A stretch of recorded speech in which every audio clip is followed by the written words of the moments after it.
Hello, everyone, and I am really glad that you have joined me today.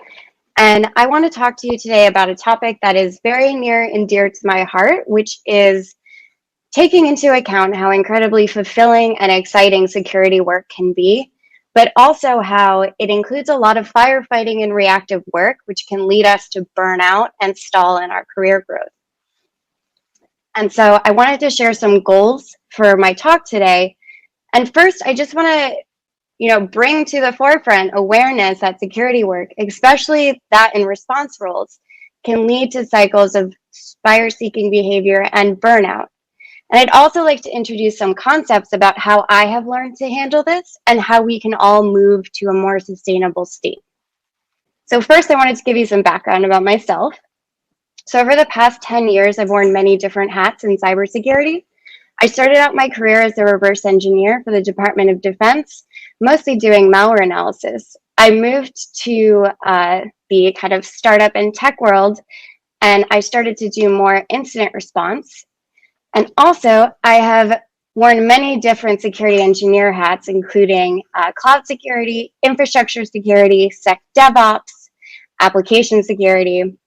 I even spent a stint as the head of security at a startup. And most recently, I am product security EM at engineering manager at Asana. And so what do all of these roles kind of include? Because there's a lot of different things in here. A lot of fires. Heart pumping, exhilarating fires to fight all of the time. So some examples from my career will include 3 a.m. wake-up calls for an executive's hacked Twitter accounts, tracking nation-state adversaries in real time, outrunning ransomware propagation as it spreads across the corporate network, investigating suspicious file transfers that are happening outside of your corporate network, and responding to 3 incidents at once, which is something that has happened, way too many times. So I actually found this clip of me when I am responding to these kinds of fires. Yeah, this is me. Hopped up on incidents, investigations, high impact fires, just really, really, excited. And so this leads me to my first hypothesis, which is, as security practitioners, especially those of us who choose response roles, we tend to be very curious, passionate, knowledge seeking, and, I'll say it, novelty seeking fire junkies. And I know I'm not alone here in this. And working in this industry, I have realized that so many of us do have this kind of behavior. And so I wanted to talk a little bit more about what do I mean when I talk about fires or chasing fires. So I have like a little anatomy of a good fire. And so the first thing is it's always urgent. It's always something that you need to respond to right now. It's either a panicked person coming and talking to you. It's an alert that fires. It's something that needs your attention immediately. It's fast-paced. You can't slow down. You have to resolve this. You have to figure out, is this a malicious insider or is it just an anomaly? It's also impactful. This work is important. You are protecting your company. You're protecting individuals. You are helping. And so it feels nourishing to work on it. But there's always more. There's never an end to fires. There's always so many things going on. And so I want to talk a little bit about, roles that are extra fiery. And really, this is any role where an event comes in and you must immediately respond. And examples include incident response, security operations, threat detection and response. You notice things like operation response, things that mean that you need to be ready at all times. And I wanted to take a moment to talk about what actually happens in our bodies when we're fighting fires, which is actually kind of similar to what was happening to me right before coming into this talk. So when we get that high priority alert, when we get the CEO messaging us that something's strange, when our canary trips and we see some weird activity in that S3 bucket, our stress hormone cortisol starts to get released. Our heart rate rises, our breathing increases, And less perceptively, our blood pressure rises. And with that, influx of cortisol into our system, we also get adrenaline starting to pump, which gives you that, hopped up feeling, which is, adrenaline is that chemical that we talk about giving people the capacity, like mothers, the capacity to lift cars off of babies and all of these fantastical stories. That's what's happening to us when we are in action mode and we are in an incident or we are jumping into the next fire. Something else too is we experience stimulation to the reward sections of our brain, which means that we start to feel kind of this feeling of reward as we're working on these things, which is, the cotton candy. And so why do we choose to chase fires? And, I kind of alluded to it and how they make us feel. It feels good. Like skydiving, eating ice cream at the same time, good. When you're in the flow, when you're responding to an incident, you feel impactful. You are getting recognition usually for, if you're that person that jumps in at 4 a.m. and triages that alert or helps that executive, you start to get recognition for jumping in on the ball. And one of the things that I find a little bit insidious too is that we start to get a signal, especially early in our careers, that this is how we advance. We advance by jumping into any interrupt activity, by responding to every Slack message, by answering every alert, by always being on, always being available, and always being ready. And so this kind of leads me into my next point.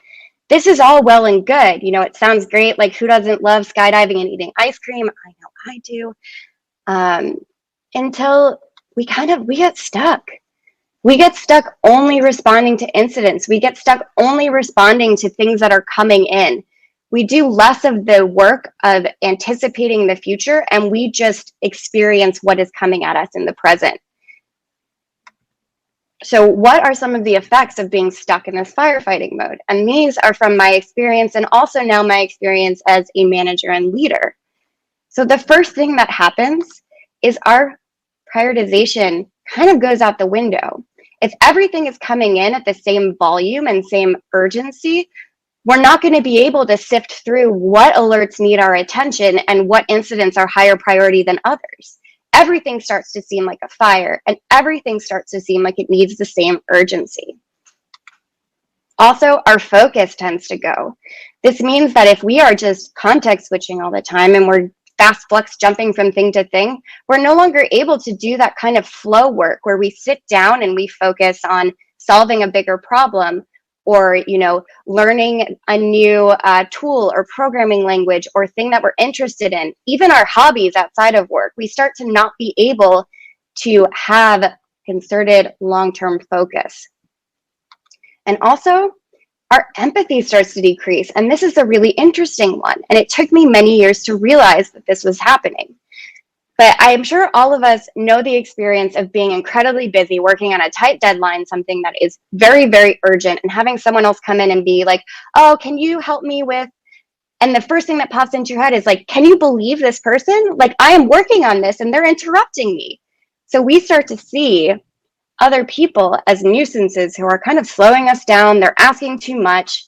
And this is insecurity. This is a death sentence because we both need to be able to work together, but we also need to be able to work with our stakeholders. And who are our stakeholders? Like for me in product security, that's my product engineers. If I can't interact with other engineers in a way that is open, collaborative, and curious, they're not going to want to work with me. They're not going to come to me for reviews anymore. There's also something I want to talk about, which is about our growth. So what happens to our growth when we are stuck in firefighting mode? Well, good news, in the beginning, we have hypergrowth. We are learning so much. We are jumping in. We're learning all about, random system calls and network traffic anomalies and how to navigate the Twitter safety portal at 3 a.m. But then something starts to happen where we plateau because we're actually not doing less work. We're not responding to less fires. We are just kind of plateauing in how much we're learning. We're also plateauing in how much recognition we get, because once you're the person that's known to always be available, there's nowhere higher to go from there. You're just always available. And then unfortunately, what happens is a sharp decline, and this is burnout. And this starts to happen when we have been in a heavy cortisol state for so long that we're no longer able to keep it up. We're exhausted. We're burnt out. And so another one of my hypotheses is the longer that we are just fighting fires and jumping from high priority thing to thing, the harder it is for us actually to stop. And the more we burn out as security practitioners, which actually means that our growth and impact both suffer. And I wanted to give you the definition of burnout from Psychology Today, which is it's a state of emotional, mental, and often physical exhaustion that's brought on by prolonged or repeated stress. And I mean, what is security if not prolonged or repeated stress? So the cards are kind of stacked against us here. And in the beginning of this talk, I shared that this is a topic that is kind of near and dear to my heart. And I want to just say that I have burned out in my career multiple times, to the extent of not being able to get out of bed. I was so exhausted, but actually not being able to sleep either, to having panic attacks in the office from feeling so overwhelmed, to not being able to even focus on reading a magazine article, let alone a book for pleasure, because my focus was so shot. And so it's so important that we talk about this and that we start to understand how we can break the cycle, and especially how, as women, we can break the cycle, because we experience stress differently. We experience burnout differently. And so first, I want to say the goal is to keep going and growing and having impact. The goal is not to stop doing reactive work completely, because that is so much of what our careers are. That is so much of what our jobs are. And also it's something that gives us, this hit of dopamine. We love it. It's about sustainability though. And I wanted to share with you one of my favorite skits from the classic television show, I Love Lucy.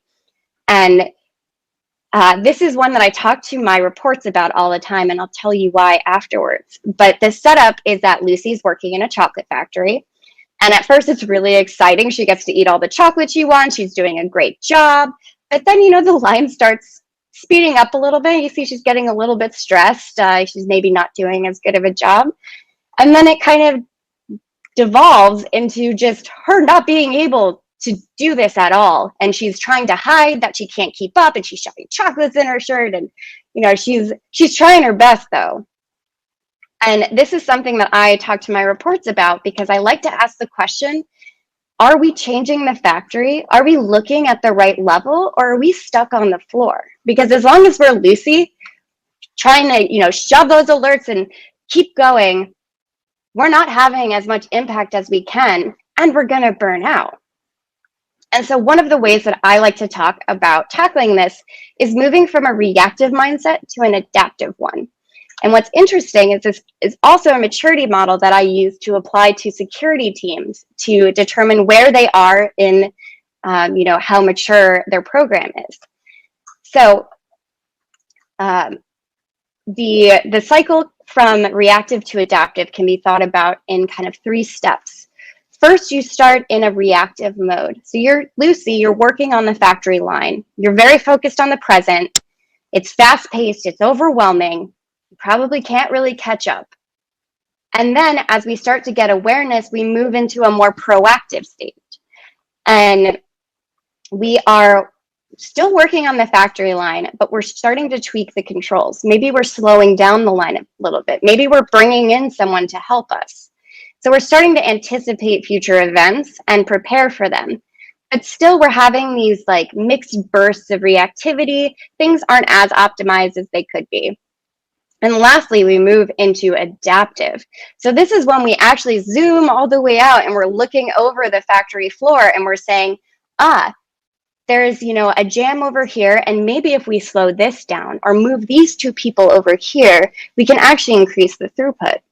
So it's this ability to identify the areas of top impact and prioritize them in a sustainable way.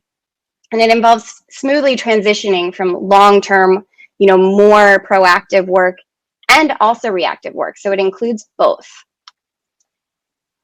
And so the path to adaptive work, there are two skills I want to call out here that I use all the time. The first is awareness. And you might be like, okay, awareness, like it seems kind of trivial. Of course, I'm aware when I'm, experiencing things. It's me who's experiencing it. But I want you to stick with me here. So awareness is defined as the knowledge or perception of a situation or fact. And so first, on a global level, awareness that burnout is a real danger in reactive work is actually the first step. So globally as an industry, we need to accept that this work leads to burnout, and we need to be proactive about putting things in place that help people to not burn out. Also, personally, as practitioners in this industry, we need to understand that the work that we do can lead down paths that will burn us out. And we need to set up support structures for ourselves so we know when to pull out. And we know how to advocate for ourselves if our workload is untenable.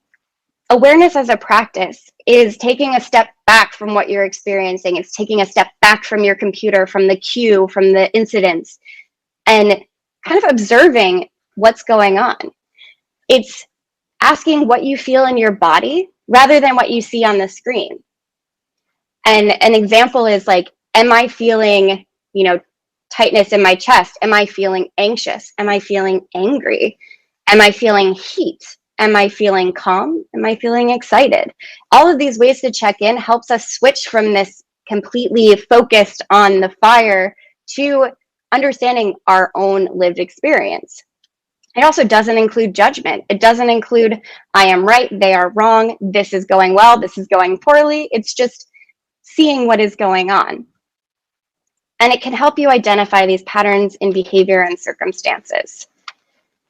And so awareness is a practice that builds. And I talked about these check-in questions. And so something I would love all of you to try is during your week, just asking yourself, what am I feeling in my body, especially when you're doing your work? Do I feel in control of what's going on, or do I feel like I'm pulled in a current that I have no control over? Also, an important one is, do I feel collaborative or combative? When my coworker comes and asks me a question, do I feel like I can, be open and curious, or do I feel like they're bothering me? And so next, I want to talk about North Stars. And North Stars are kind of a concept that I have taken from a bunch of different places. And I like to think of our North Stars as pointing our way. And so we have, once we start to have awareness, we can decide where we want to go. And North Stars really are our core values. And I'll talk about an example of mine, and also what drives us to keep us going, what gets us up in the morning. They're incredibly individual, but they're always there. They're ever present. And so for me, the North Stars that I've identified are that I highly value connection. I highly value connecting people, projects, and ideas. I highly value curiosity. That's learning, experimenting, and iterating.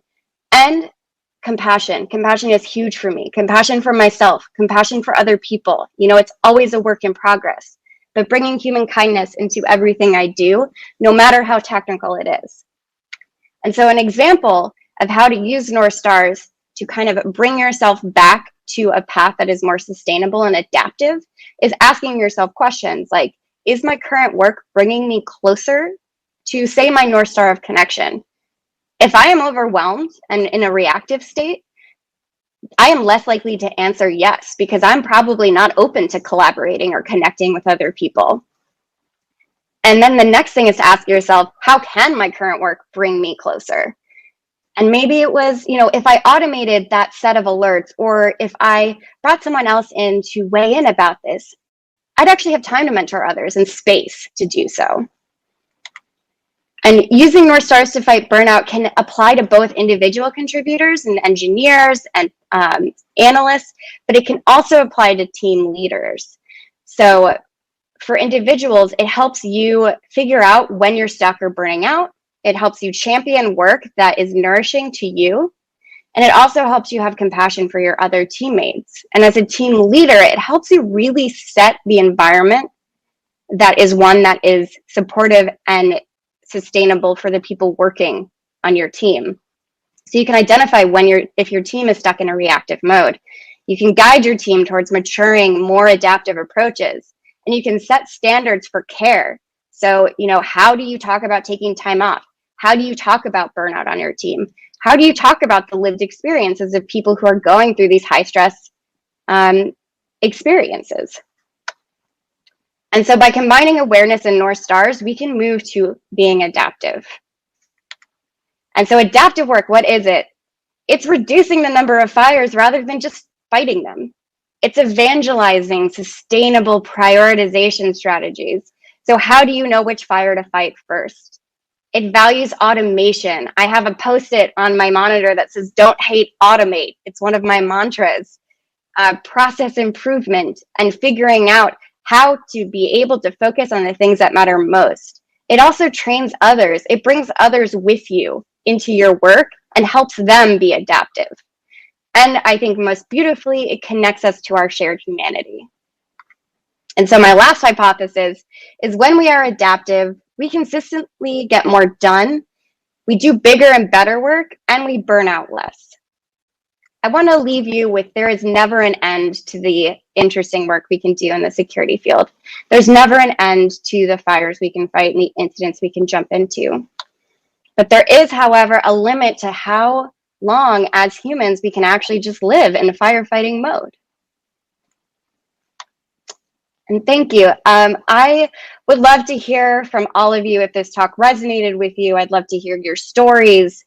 And take any questions I have. I have 30 seconds left. So if you have any questions, please find me, connect with me on LinkedIn. I also have some recommended reading of books that have really resonated with me about this topic. Please check them out. And thank you so much for your time today. It's been great speaking with all of you.